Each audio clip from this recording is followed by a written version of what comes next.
अपनी चेतना को समझ लो, अर्थ कमाने में कभी अनर्थ ना हो, इस बात की हमेशा याद रखनी चाहिए।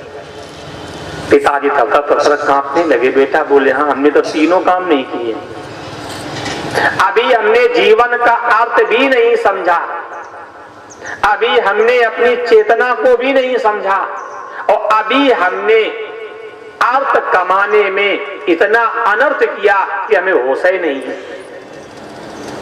क्या करें? तो गोकर्ण ने कहा, पिताजी घर छोड़ दो।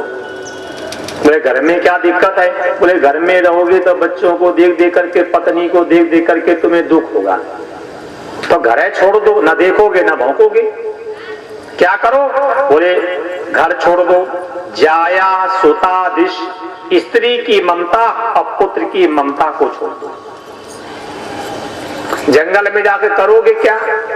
तो बताया, सेव्या सदा साध पुरुष संज्ञा, जो साधु पुरुष है उनका साथ। और साधु कहते किसे, ये और आप सुन लो, लाल कपड़े पहनने से, सफेद कपड़े पहनने से, पीले कपड़े पहनने से, सिर पे बाल रखने से और सिर के बाल मुड़वाने से और माथे पे चंदन पोपने से और गले में माला पहनने से किसी को भी संत नहीं कहा गया है। संत माने जिसमें ज्ञान हो, वैराग्य हो, त्याग हो, तपस्या हो, उसे कहते संत। जिसमें ज्ञान हो, वैराग्य हो, त्याग हो, तपस्या हो, उसे कहते हैं संत। ये लाल पीले कपड़े पहन करके रावण कालनेमी बन करके समाज को ठगने के काम आते हैं। इसका कोई परमात्मा से कोई लेना देना नहीं। क्यों? ईश्वर की प्राप्ति भेष से नहीं, ईश्वर की प्राप्ति होती भाव से। ईश्वर की प्राप्ति चित्र से नहीं, ईश्वर की प्राप्ति होती चरित्र से। चरित्र आपका सही है तो ईश्वर की प्राप्ति करोगे, और चित्र सही है तो नहीं। तो क्या करो? घर छोड़ दो, जंगल में जाओ, साधु महापुरुषों का साथ करना। और क्या करना? अन्यस्य दोष चिंतन मास मुक्ता। अगर ईश्वर को पाना है तो न किसी के गुणों को देखो और न किसी के अवगुणों को देखो। गुण देखोगे तो उससे राग पैदा हो जाएगा, और अवगुण देखोगे तो उससे द्वेष पैदा हो जाएगा। अगर ईश्वर को पाना है तो न किसी के गुणों को देखो और न किसी के अवगुणों को देखो, अपने स्वरूप को ही देखो। ठीक उसी समय जब गोकर्ण चलने लगे, पिताजी को समझा करके, तब पिताजी से अंतिम उपदेश दिया, सुन लेना आप भी। पिताजी बोले, हाँ, बहिर्विमुक्ता ही कुमार गए और अंतर विमुक्ता ही सुमार गए। कोई भी आप क्रिया अगर आप बहिर्विमुख कर रहे हैं, ये सब कुमार के अंतर्गत है, और अंतर विमुक्ता ही सुमार गए। अभी यह हम लोगों का प्रवेश नहीं होगा बहिर्विमुख और अंतर विमुख। ठीक है, भी आगे चर्चा जब आएगी तो दिखा देंगे।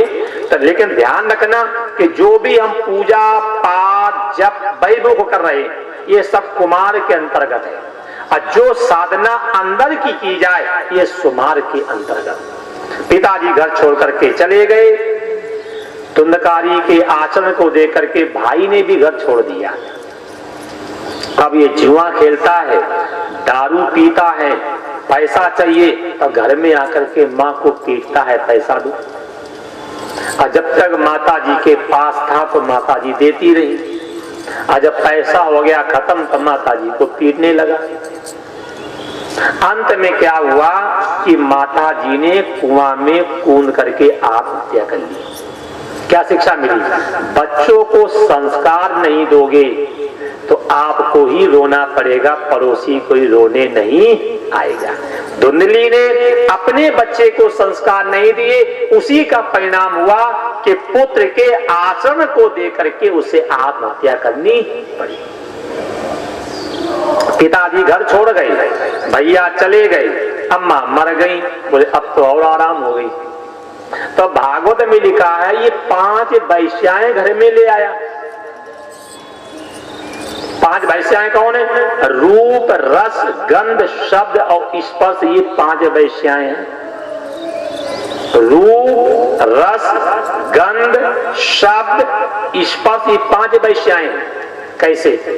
रूप, हम लोग देखने के लिए कितनी कितनी दूर तक चले जाते हैं। बोले वो वहां पे, आगे नहीं कहेंगे आपको बुरा लगेगा, बोले वहां पे डांस हो रहा है। और ना, अभी हमारी इंदौर में वो खाना परोसने भाई लड़कियां बुलाई गई थी वहां से, बड़ौदा से। अब आगे नहीं बताएंगे वो क्या हुआ वहां पे। तो कहने का कि लोग देखने के लिए कहां तक चले जाते हैं, रूप रस खाने के लिए व्यक्ति पता नहीं कहां कहां तक भागे चले जाते हैं। बोले वहां दावत है वहां चलेंगे। अरे अपनी आदत सही कर लो तो नमक रोटी में भी स्वाद मिलेगा।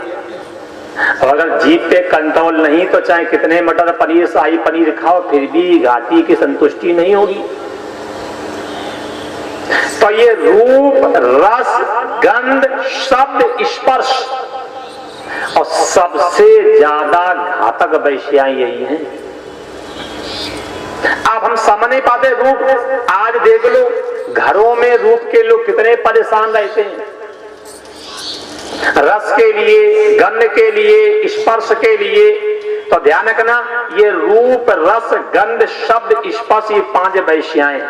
अब ये देखना है कि आप रूप के गुलाम हो कि रस के गुलाम हो कि शब्द के गुलाम हो कि स्पर्श के गुलाम। अब देख लो भागवत में है 11वें स्कंद में, रूप भौरा, पतंगा, हाथी, मछली उदाहरण है उसमें भागवत में कि पतंगा दीपक को देखता है और दीपक का आलिंगन करने जाता है और जल करके वहीं भस्म हो जाता है। रूप रस।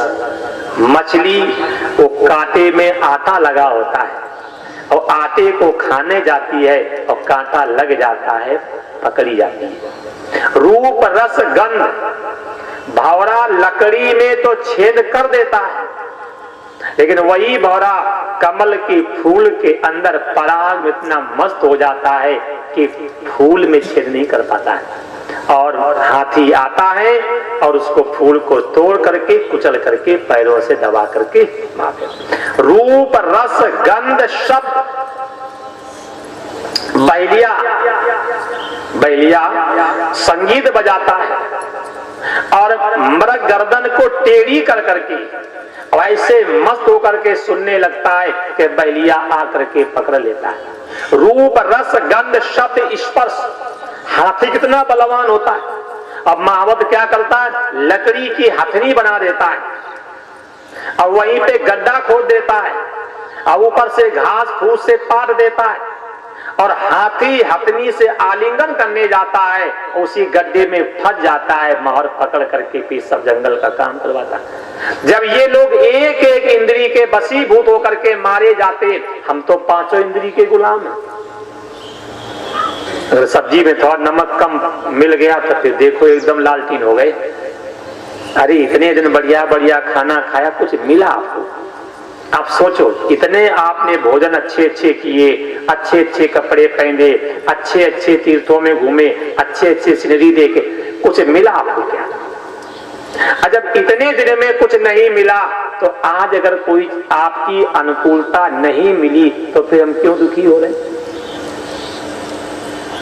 तो ध्यान रखना, यही 5 वैश्याएं रूप रस गंध शब्द और स्पर्श।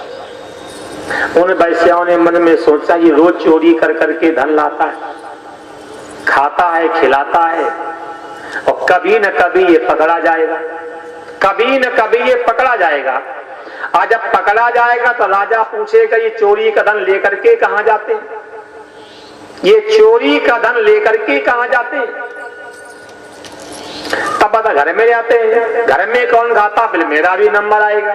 तो क्या हुआ, उन 5 वैश्याओं ने क्या किया, रात के समय सो रहा था, इसे रस्सी से बांधा और मुख में अग्नि के अंगारे कूच कूच करके मार डाला। अब पूरे धन को लेकर के जमीन पे गाड़ करके चली गई। तो ध्यान रखना, भोगों को हम नहीं भोगते हैं, भोग हमें भोगते हैं। भोगो न भुक्ता स्वयं भुक्ता, ये पांचों वैश्या उसका भोग कर। इसने कहते कि चाय हम पीते, चाय आप नहीं पीते, चाय आपको पीती है।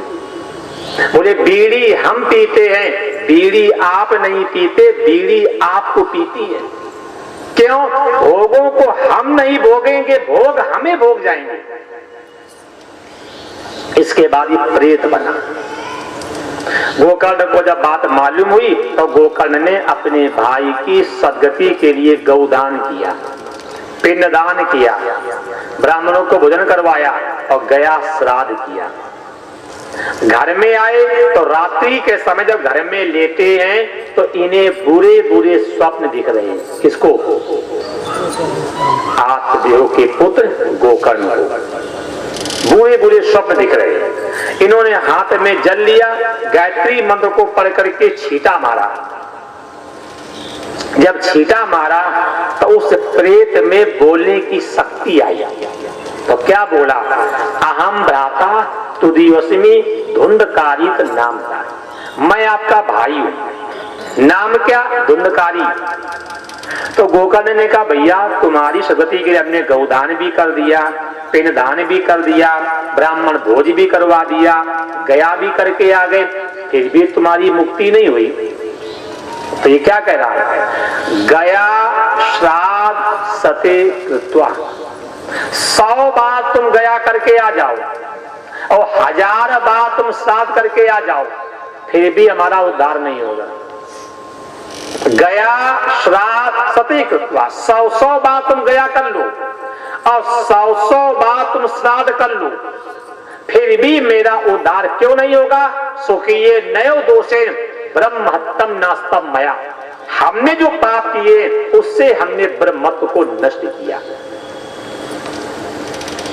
गोकर्ण ने समझाया भैया वो दिन याद है जब आप दारू पीते थे, व्यभिचार करते थे, चोरी करते थे, पिताजी समझाते थे, हम समझाते थे तो रोने लगा। भैया उस समय आपकी बातें बुरी लगती थी, आज भी दशा है। अगर हम कुसंग में लगे हैं तो हमें कोई सत्संग की बातें कहे तो हमें बुरा लगता है, हमें बुरा लगता है। और फिर क्या होता? जब शरीर से बल निकल जाता है, कहते नहीं कि बचपन में बोले माँ अच्छी लगती है, जवानी में बोले पत्नी अच्छी लगती है, बुढ़ापा पे बोले नाती अच्छा लगता है कि नहीं? बचपन में आप देख लीजिए कि बच्चों को माँ याद आती नहीं आती? बचपन में माँ याद आती है, जवानी में पत्नी याद आती है, बुढ़ापे पे पुत्र याद आता है, मरते समय पाप याद आता है और मरने के बाद परमात्मा याद आता है। ये भगवान जिंदा में नहीं, भगवान मरने के बाद याद आता है। अगर जिंदा में भगवान की याद बनी रहे तो हम और आप पाप करेंगे ही नहीं। और घर वाले भी शुभ चिंतक हैं, मरने के बाद कहते पिताजी राम नाम सत्य है, सत्य बोलो अब मुक्ति मिलेगी। अरे कहना है तो जिंदा में कहो पिताजी राम नाम सत्य, मरने के बाद आप चिल्लाओ राम नाम सत्य है, सत्य बोलो मुक्ति है। इतना झूठ का है बोलते हो? कहना है तो जिंदा में कहो। तो वही गोकर्ण ने कहा पिताजी समझाते थे, महात्मा लोग समझाते थे, हमने तुम्हें समझाया था, बोले उस समय आपकी बातें हमें बुरी लगती थी। कुसंग में लगे हुए व्यक्ति को अगर सत्संग की बातें बताओ तो समझ में आने वाली। कुसंग में लगे हुए व्यक्ति को सत्संग की बातें बताओगे तो समझ में आने वाली नहीं। रोने लगा, उस समय आपकी बातें हमें बुरी लगती थी, लेकिन अब मेरा उद्धार करवा दो, अब मेरा उद्धार करवा दो।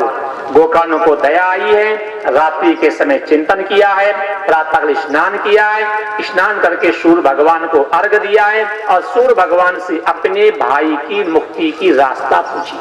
तब सूर्य भगवान ने बताया श्रीमद् भागवत सप्ताह वचनम, आप श्रीमद् भागवत महापुराण का सप्ताह करिए, इससे आपके पिता जो रो रो करके चले गए पुत्र के आचरण से, ऐसे पुत्र का उद्धार हो जाएगा। इसके बाद आषाढ़ महीने में शुक्ल पक्ष में गोकर्ण ने अपने भाई की सदगति के लिए भागवत कथा का किया है आयोजन। और धुनकारी जो था ये था प्रेत। प्रेत माने होता, इस प्रेत का शरीर होता वायु शरीर, और वायु को बैठने का स्थान चाहिए। तब लिखा है भागवत में कि गोकर्ण ने अपने भाई जिसको प्रेत योनि थी उसके लिए 7 गांठ का बांस गाड़ा है, और ये बांस अंदर से होता है खोखला है। तो वायु को अंदर रखने के लिए 7 गांठ का बांस, और बांस का अर्थ है वासना। मनुष्य की 7 जगह वासना होती, पुत्र की वासना, स्त्री की वासना, धन की वासना, घर की वासना, कुटुंब की वासना, प्रसिद्धि की वासना और स्थिर राज्य की वासना। वासना तो है। तो ये 7 जगह मनुष्य की वासना होती है, इसलिए 7 गांठ का बांस गाड़ा जाता है कि 7 दिन कथा सुन करके हमें एक एक वासना को काटना, नष्ट करना चाहिए। और ये नारियल आरियल बांधने का भागवत में कहीं ऐसा प्रावधान नहीं है। बांस जो है ये वासना का प्रतीक है। 7 गांठ माने मनुष्य की 7 जगह पर वासना होती है। तो कथा सुनने के बाद पुत्र की वासना, धन की वासना, स्त्री की वासना, घर की वासना, धन की वासना, प्रसिद्धि की वासना, स्थान की वासना, इन वासनाओं को नष्ट करने का विधान है। तो बांस फाड़ने का कोई विधान नहीं। अब यही बात जब हम कह देते हैं तो ये आपके क्षेत्र के व्यासों को बुरा लगता है कि वो बांस फाड़ो, उसमें नारियल भरो। अरे जो वासना फटनी जो तो बताते नहीं है, और यही नौटंकी वो लोग करवाते हैं। हम लोगों को अच्छा लगता है, क्योंकि हम लोगों को लगता है कि यही भागवत में लिखा होगा। बांस गाड़ा गया, उसमें काली झंडी लगाई गई, धुंधकारी का आह्वान किया गया, 7 दिन तक कथा हुई, एक एक वासना जीर्ण हुई। वो अंत में धुंधकारी को दिव्य रूप मिला, और दिव्य रूप लेकर के जब चलने लगा तो वहां बहुत से लोग बैठे थे। बोले ये तो अनर्थ हो रहा है। बोले क्यों? बोले सुनाने वाला एक, सुनने वाले अनेक, और एक व्यक्ति का उद्धार हो रहा है, बाकी तो सब ही बैठे हैं। तब बताया कि देखो यहाँ अन्याय नहीं हो रहा है, तुम लोगों ने कथा को सुना है, और धुंधकारी ने कथा को सुनकर के मनन किया है, और कथा सुन करके मनन करके उसने आचरण में लाया है, इसलिए उसका उद्धार हुआ है। और तुम लोग कथा में बैठे हो इसलिए उद्धार नहीं। फिर कह रहा हूं, कथा में बैठने से कल्याण नहीं होगा, कथा को जीवन में बिठाओ तब कल्याण होगा। कथा में जाने से कल्याण नहीं होगा, कथा को जीवन में लाओ तब कल्याण होगा। कथा को सुनने से कल्याण नहीं होगा, कथा की सुनो तब कल्याण होगा।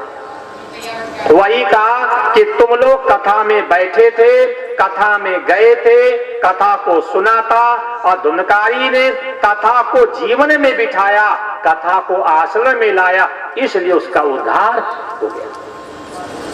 ये चौथा बात है कि धुंधकारी जैसा प्रेत जब कथा सुन करके उसका उद्धार हो सकता है, तो हम और आप कथा सुनेंगे तो मेरा आपका उद्धार होना कोई बड़ी बात